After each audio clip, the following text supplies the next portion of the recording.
Well, the industrial sector has been a darling of the investment world and has outperformed pretty much any other asset class over the past decade. And you have to wonder if that can continue. But I think there are at least 3 or 4 drivers that are more permanent and are here to stay and help support it. And the first couple people know about e-commerce. It will keep growing. We've probably accelerated e-commerce by about 5 to 10 years during COVID, when everyone went online to buy everything from groceries to medical supplies. The second factor is more interesting. It's the inventory management. With the supply chains broken during COVID, companies really thought twice about how to manage their inventory and went from what was a just-in-time model, a very efficient model of managing inventories, to a just-in-case. They don't want to be caught short without their goods. If they need to sell and there is a market, they want to have it on hand. But that requires more space, so they went out and leased more warehouses. The third one is kind of the most interesting that people don't talk about as much, but is the shifting pattern of trade and where the goods come from and how they enter the US market. It all used to come from China through the ports of Long Beach and Los Angeles.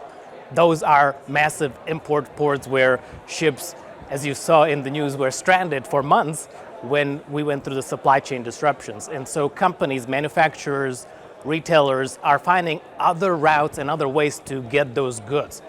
And the most interesting market in that regard is the Southeast. The ports of Savannah and Charleston have been the fastest growing ports in the country over the last few years. In fact, Savannah overtook Oakland and Seattle as the 3rd largest port in terms of container traffic. So even if the whole market perhaps may be impacted by a slowdown or recession, if we have one, we really think at GTIS in particular that the Southeast market will be interesting for years to come because they don't have enough warehouse space. All those goods coming from the Savannah port don't have anywhere to go for now, and we've seen rates go up by 20-25%. We need more building there, and so development of warehousing there in that particular region, even if the whole market takes a little bit of a slowdown, will, in my mind, continue quite well. About 30% of the population in the US lives in the Southeast region, Florida, Georgia, and the Carolinas, but only about 10% of warehouse inventory exists in that market. That's just a big disconnect. So with that, we think that industrial real estate will relatively continue to outperform for a few years to come.